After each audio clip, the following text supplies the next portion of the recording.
the country are achieved. Putin stated this on Thursday during his end-of-year press conference.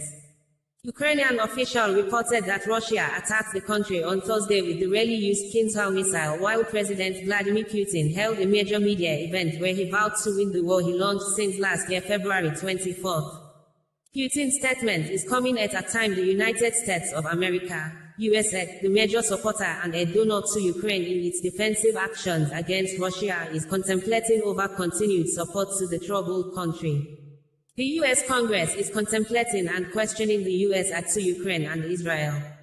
President Volodymyr Zelensky visited United States of America during the week and appealed to the Congress not to give Ukraine aid to Russia as Christmas gifts. During the press conference on Thursday, Russian President Vladimir Putin was confronted with an artificial intelligence-generated lookalike, and he was asked questions on a range of issues, including artificial intelligence and Russia's economy. The Pioneer News media reported the nationwide end-of-year press conference as stated below. Russian President Vladimir Putin began his end-of-year news conference Thursday vowing that his goals in Ukraine remain the same and that there would be no peace until they are achieved. The Russian president, who has held power for nearly 24 years and announced recently he is running for re-election, was greeted with applause as he arrived in the hall in central Moscow. This year, ordinary citizens have the chance to phone in questions along with those asked by journalists, and Russians have been submitting questions for Putin for 2 weeks. It is the first time Putin, who has heavily limited his interaction with foreign media, will potentially face multiple questions from Western journalists since before the fighting in Ukraine began. Putin said Thursday that Moscow's goals, their Nazification, their militarization and the neutral status of Ukraine remain unchanged. He spelled out those objectives the day he sent troops to Ukraine in February 2022. Their Nazification refers from Russia's allegations that the Ukrainian government is heavily influenced by radical nationalist and neo-Nazi groups. The claim is derided by Ukraine and the West. Putin has also demanded that Ukraine remain neutral and not join the NATO alliance. There will be peace when we will achieve our goals, Putin said. The Kremlin has since repeatedly said that the special military operation in Ukraine will continue until those loosely defined goals are achieved. Offering great detail on Moscow's operation, Putin said some 244,000 troops who were called up to fight in Ukraine are currently on the battlefield and dismissed the need for a second wave of mobilization of reservists. He did not give a total for the number of troops in Ukraine, where professional Russian military forces also fight. In September 2022, Putin ordered a partial military call-up as he tried to boost his forces in Ukraine, sparking protests. There is no need for mobilization now, Putin said, because 1,500 men are being recruited into the Russian army every day across the country. He said as of Wednesday evening, a total of 486,000 soldiers have signed a contract with the Russian military.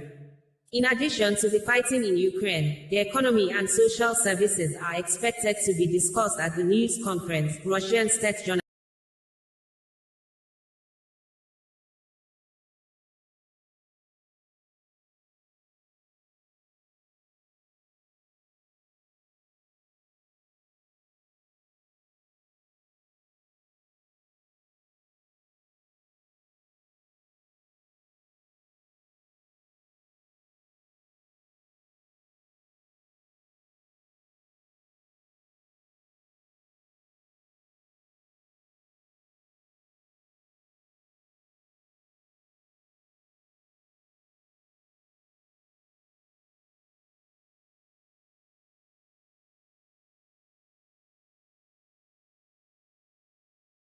First Governor of Anambra State, Chukwuemeka Eze-Ife on Thursday died at the age of 85. According to Anambra State Governor, Professor Charles Soludo, he was informed over the death of the former governor by his family on Thursday night after he was rushed into intensive care units.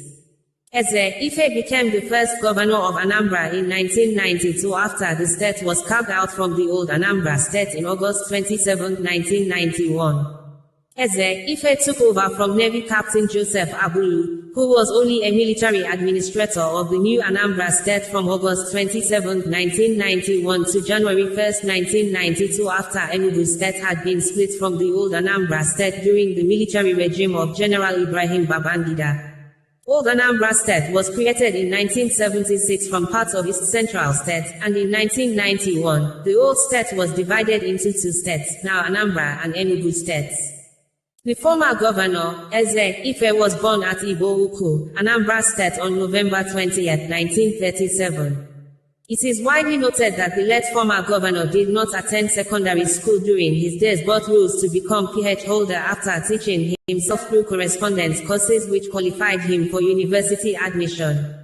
He gained a BSc in economics from the University College, Ibadan, and thereafter attended Harvard University on a Rockefeller Foundation scholarship where he obtained a master's and thereafter a PhD degree in 1972.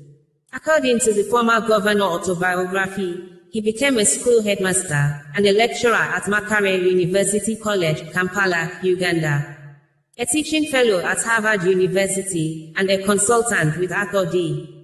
Little in Cambridge, Massachusetts.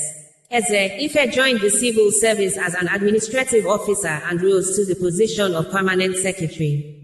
Eze Ife was elected governor of Anambra State on the Social Democratic Party (SDP) platform, holding office from the 2nd of January 1992 to the 17th of November 1990. Sani Abacha took power after a military coup.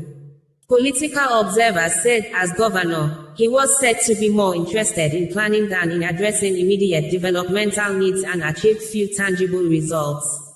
While he was governor, he transferred Nnamdi Azikiwe University and Federal Polytechnic, Oko, to the federal government, action believed by many, helped ensure that they survived in the ensuing military regime. Eze Ife was one of the vocal voices against the activities of unknown gunmen in the southeastern states of Nigeria. According to the former governor, the unknown gunmen are not even from the eastern part of the country. Unknown gunmen have created high level of insecurity in the southeastern region, most especially in Anambra and Imo states since 2021. This Simon Ekpa, the Prime Minister of Biafra in exile, reacted to the death of the former governor this week. Those who said they don't want to be alive to see Biafra. This is a man who was making decisions for the living just few months ago. He died as a Nigerian. Any day they fix his burial, will be sit at home in old Anambra State. Our new measure is that they can never be laid to rest in peace. Any death they announce the state burial will be sit at home except he is buried in Abuja. Those of his cohorts still living will learn from this burial. Meanwhile, Nigeria President Bola Tinubu has mourned the death of the former Anambra State Governor Chukwuemeka Eze Ife. The president sympathizes with the late Eze Ife's family, the people, and the government of Anambra State over the former governor's death. President Tinubu's message was contained in a statement signed by the Special Advisor to the President on Media and Publicity, Ajuri Ngelale, and made available on Friday.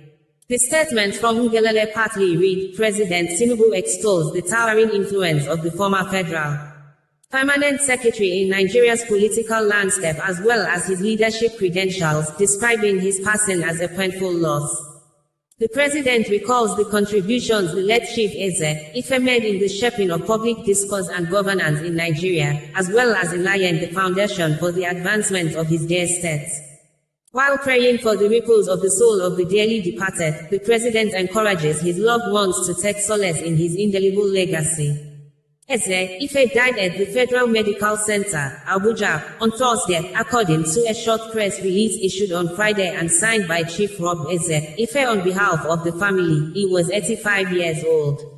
The Anambra State Governor, Prof.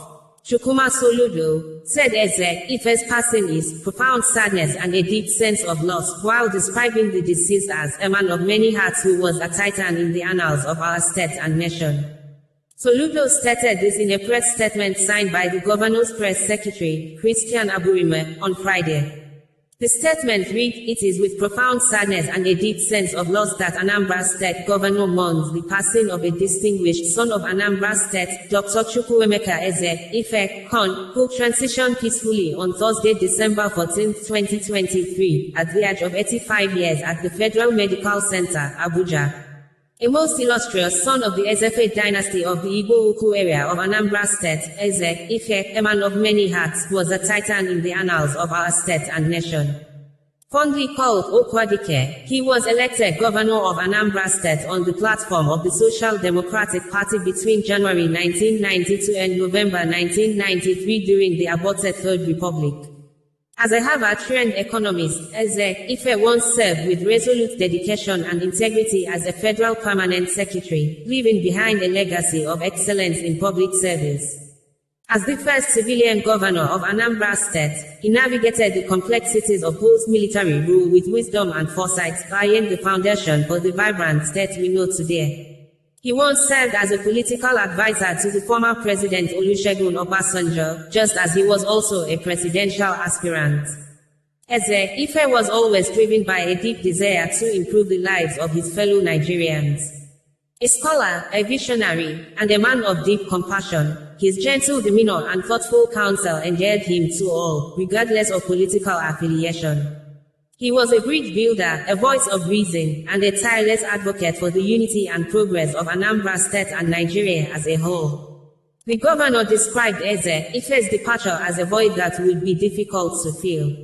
However, we find solace in the knowledge that his legacy of service, integrity, and unwavering commitment to the common good will continue to inspire us all. On behalf of the government and good people of Anambra State, Governor Soludo extends his deepest condolences to Dr. Eze-Ife's family and loved ones. May his soul rest in perfect peace, the statement added. Igbo socio-cultural organization, Ohaneze Ndigbo Worldwide, has expressed shock over the death of Eze-Ife. Ohaneze said in a statement on Friday that the organization received with deep shock the passing on of yet another Igbo leader in the person of Eze-Ife, describing him as Titan, a one-man riot squad, an erudite scholar and astute bureaucrat, a brave and thoughtful dogged fighter, an accomplished politician. In the statement signed by Ohaneze National Publicity Secretary, Dr. Alex Ubonye, the former governor of Anambra State, popularly called Okwadike, Ohaneze said was a consistent purveyor of morals, justice, and equity. It said Eze-Ife was a remarkable advocate of progressivism in its forest tradition, adding that when the most should. Abiola mandate was truncated, Eze-Ife risked the military dungeon in the pursuit of justice. A detribalized patriot who warned that unless there is a refederalization of Nigeria and fundamental restructuring of the polity, Nigeria will continue to grope in the dark. Eze-Ife had an unwavering and steadfast personality. He was on the side of the masses, the vulnerable and the downtrodden, the statement noted. According to the statement, the President General of Ohaneze Ndigbo Worldwide, Chief Emmanuel Iwoanyanwu, could not withhold his emotions upon hearing the passing of Okwadike. He lamented that the Igbo had been afflicted with a chain of catastrophes within a very short space of time. Prof. George Obayozo, Prof. Joe Iruko, Prof. Ben Muwabuweze, Chief Mbazulike Ameche, Dr. Sylvanus Olisanye Ebigwe, and now Dr. Chukwuemeka Eze-Ife, amongst others, the statement noted. The statement quoted Iwoanyanwu as having qualified Eze-Ife as a quintessential Igbo in all ramifications, adding that Nigeria has lost a rare gem. On behalf of Ohaneze Ndigbo Worldwide and indeed all the sons and daughters of Igbo land, we send our condolences to the immediate family of Okwadike, the Igbo Ukwu community, and the good people of Anambra State. While we prepare for a befitting farewell to our illustrious son, we beseech the Almighty to grant the soul of Dr. Chukwuemeka Eze-Ife an eternal repose in his bosom.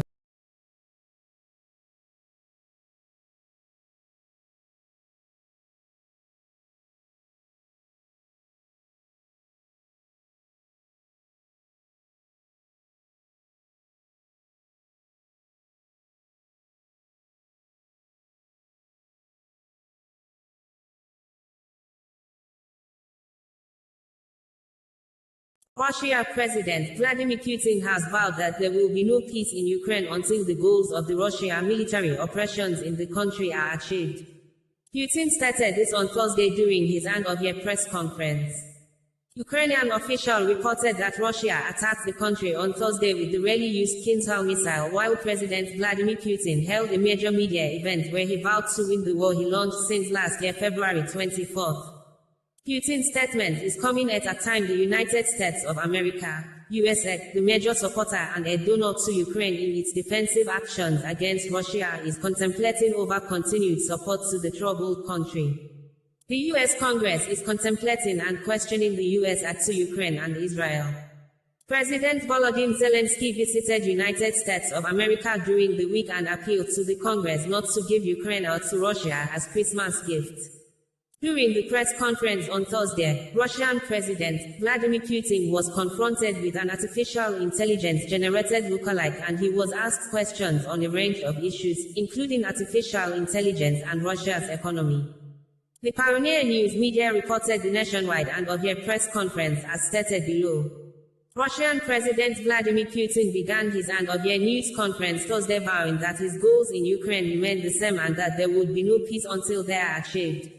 The Russian president, who has held power for nearly 24 years and announced recently he is running for re-election, was greeted with applause as he arrived in the hall in central Moscow.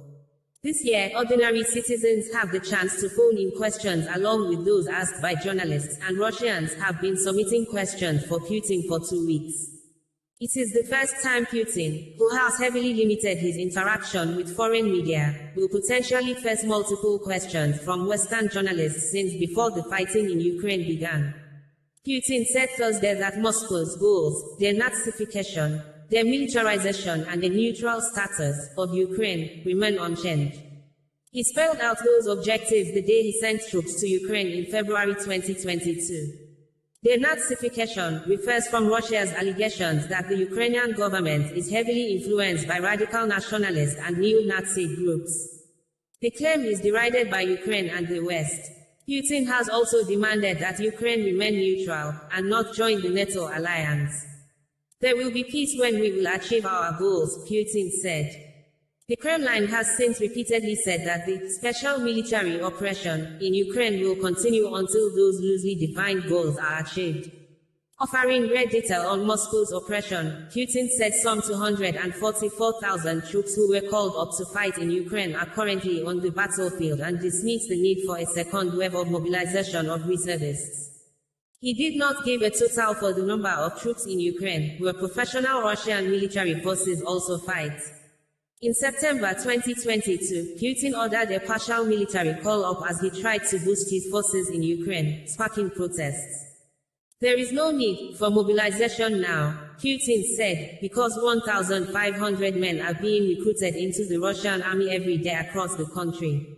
He said as of Wednesday evening, a total of 486,000 soldiers have signed a contract with the Russian military. In addition to the fighting in Ukraine, the economy and social services are expected to be discussed at the news conference, Russian state journal.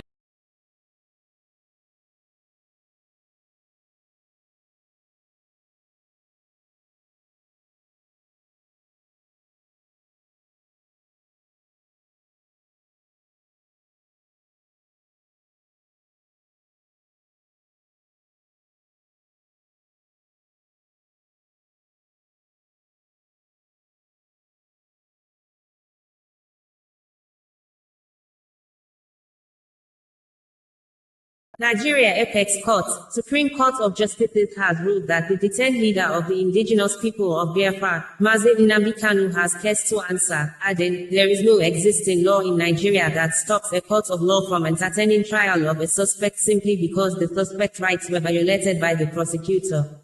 The Supreme Court in its ruling on Friday set aside a judgment by the lower court that dismissed the terrorism charges against the leader of the indigenous people of Biafra, Nnamdi Kanu, in October 2022.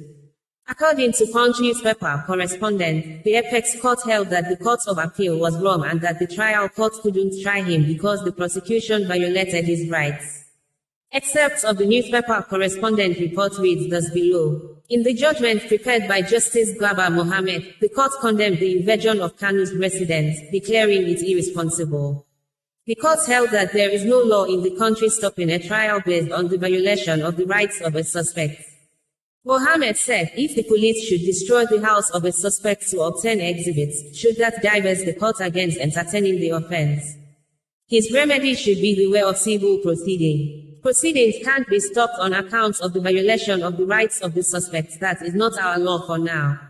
We decided not to go with the Court of Appeal. Though we condemn the violation of his rights, Nigeria must redeem its image and adhere to the rule of law. If a person has been granted bail, why did you invade his house? That is irresponsible. You shouldn't blame him for running. No legislation in the country strips the trial court of the jurisdiction to go ahead with Kanu's case despite the illegal action of the FG. The law must take its course. The Court of Appeal was wrong that the trial court couldn't try him. The appeal is allowed, and the cross appeal is dismissed. Kanu was first arrested in 2015 under the administration of former Nigerian President Muhammadu Buhari. He was subsequently granted bail in April 2017 and fled the country after an invasion of his home in Afara Uku, near Umuahia, Abia State, by the Nigerian military in September 2017. Kanu was re-arrested in Kenya and brought back to Nigeria in June 2021.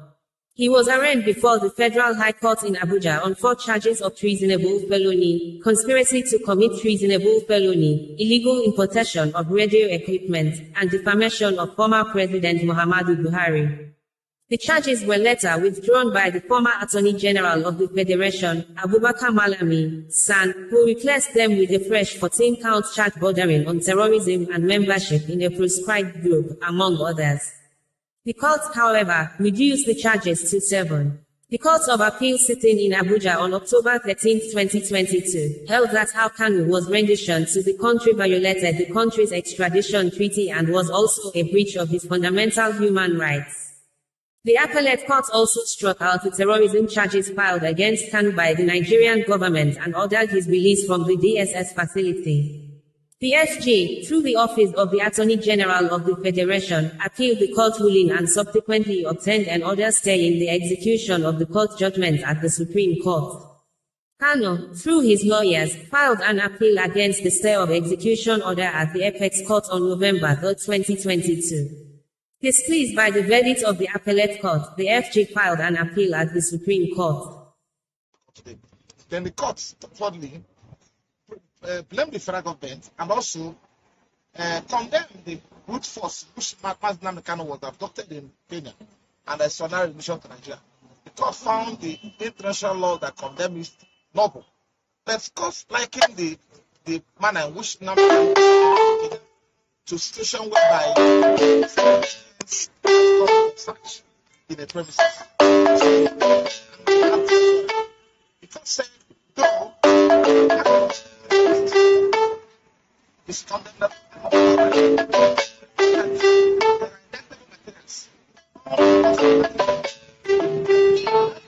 not affect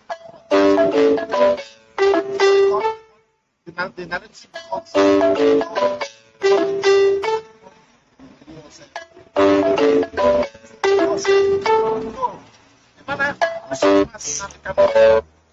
abducted Kenya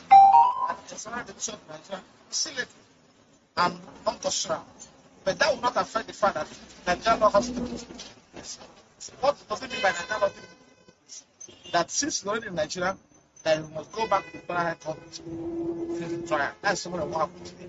So, of course, you're aware that the federal government had before now 5 count charge, which were related to its competence, the portion to which the court struck out, the federal high court struck out 8 count and many some. So, and we appeal against, eventually, the court said we are going back to court for him to face that many count charge. So, this is some of what happened today in court. And it's not within our prerogative to condemn Supreme Court, because this is final court of the land. So, we are going back to federal high court to follow the law. Thank you so much. Thank you very much. Is there any date set for that? No, we're expected to follow up, because of course we allow the federal government time to do that at the own time. Of course, by January ending, they are saying that. So I'm going to follow up to show as quick as possible.